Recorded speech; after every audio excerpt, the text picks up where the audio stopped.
नमस्कार, डॉक्टर समाधान काळे या यूट्यूब चॅनलमध्ये आपले सर्वांचे स्वागत आहे. आजचा विषय आहे मसालेदार पावसाळा.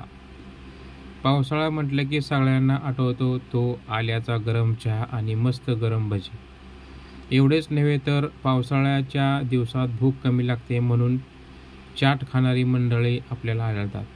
पण आयुर्वेदाच्या मतानुसार पावसाळ्याच्या दिवसात खूप चटकदार तळलेल्या गोष्टी न खाणेच हितकारक असते. या काळात पोटातील अग्नी मंदावलेला असल्यामुळे आहार सुपाच्य व सात्विक घेणे इष्ट समजले जाते. त्यामुळे अन्न जास्त स्वादिष्ट व पचायला योग्य बनवायचे असेल तर या काळात काही मसाले नियमितपणे वापरणे योग्य ठरते.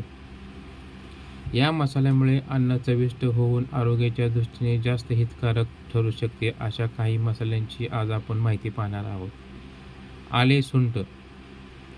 आल्याला आयुर्वेदात महाऔषध असे म्हटलेले आहे. आले शरीराची शुद्धी करणारे असते. शरीरात असलेल्या आमदोषाचे निरसन करणे, कफाच्या जलीय अंशाला कमी करणे याला म्हटले जाते. आल्यामुळे शरीरातील जलीय अंश कमी होत असला तरी आले जिभेला आर्द्र ठेवते, म्हणजे जिभेला आर्द्र ठेवते. त्यामुळे तोंडाला पाणी सुटते.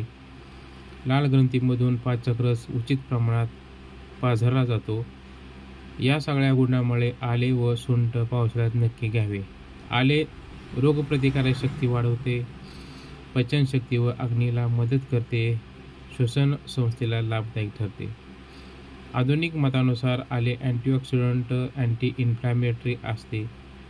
बऱ्याच वेगवेगळ्या आजारांमध्ये व जीर्णव्याधीमध्ये याचा खूपच चांगला उपयोग होत असताना दिसतो.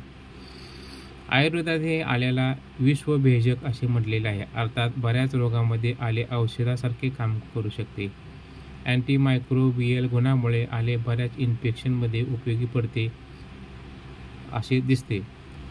सर्दी, खोकला, श्वास घेण्यात होणारा त्रास, घशात खवखवणे वगैरे त्रासामध्ये आल्याचा उपयोग होताना दिसतो. रोजचा चहा करताना आपल्याकडे आले घालण्याची पद्धत असते. त्याशिवाय गरम पाण्यास आले उकळून थोडे निवल्यावर त्यात लिंबाचा रस घालून पिणेसुद्धा उत्तम असते. डाळीला फोडणी देताना त्यात थोडे आले किसून व बारीक चिरून घातले जाते. भाज्यांना ग्रेव्ही बनवताना त्यामध्ये भाजलेले आले वापरले जाते.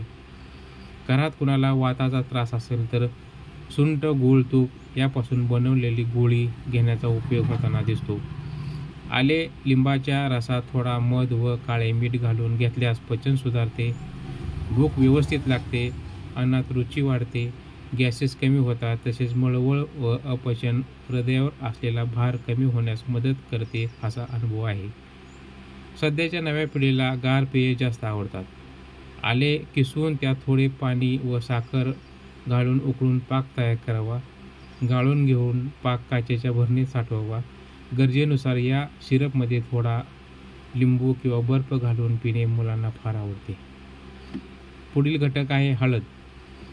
हळद हा भारतीय स्वयंपाकघरातील प्रसिद्ध मसाला आहे. भारतामध्ये हळद सगळ्यात जास्त प्रमाणात उगवली जाते. हळद प्रमेह कमी करणारी आहे. लेखनीय, कुष्ठघ्न, कंडुघ्न व विषघ्न असे असते आयुर्वेदामध्ये सांगितलेले आहे. ही एक उत्तम रक्तशोधक आहे. ती यकृताचे कार्य सुधारण्यासाठी मदत करते. प्राचीन काळापासून हळद औषध स्वरूपात वापरली जात आहे. पावसाळ्याच्या दिवसात विशेषतः कफ बाहेर काढण्यासाठी हळदीचा उपयोग होताना दिसतो. हळद पचन सुधारायला मदत करते. पाण्यात हळदीचे सत्व काढून ते पाणी दुधाबरोबर उकळले जाते. अशा प्रकारे केलेले हळदीचे दूध सर्दी, खोकला, घसा दुखणे वगैरे त्रासामध्ये मदत करते. भाज्या, आमटी इत्यादी फोडणीसाठी देताना सुद्धा पावसाळ्यात आवर्जून हळद वापरावी. यामुळे सांधेदुखीचा व पित्ताचा त्रास कमी व्हायला मदत होते.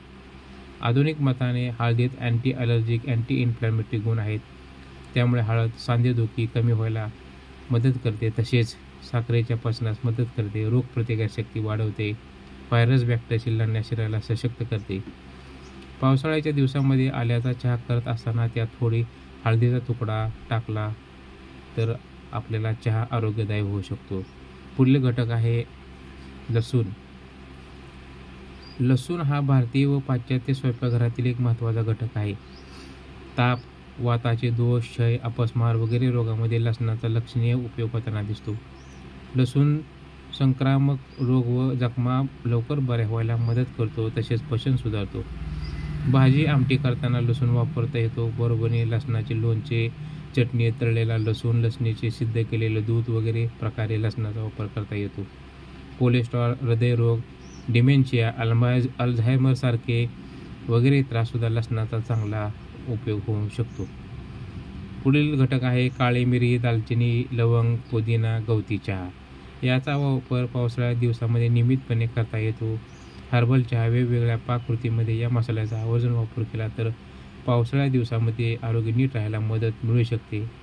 तर विचार करू नका, हे घटक रोज आपल्या आहारामध्ये, रोजच्या दैनंदिन आहारामध्ये, वापरामध्ये, पेयामध्ये वापरा आणि आपले पावसाळ्यामध्ये आरोग्य ठणठणीत ठेवा. तर आपल्याला ही माहिती कशी वाटली लाईक करा, शेअर करा, सबस्क्राईब करा. धन्यवाद.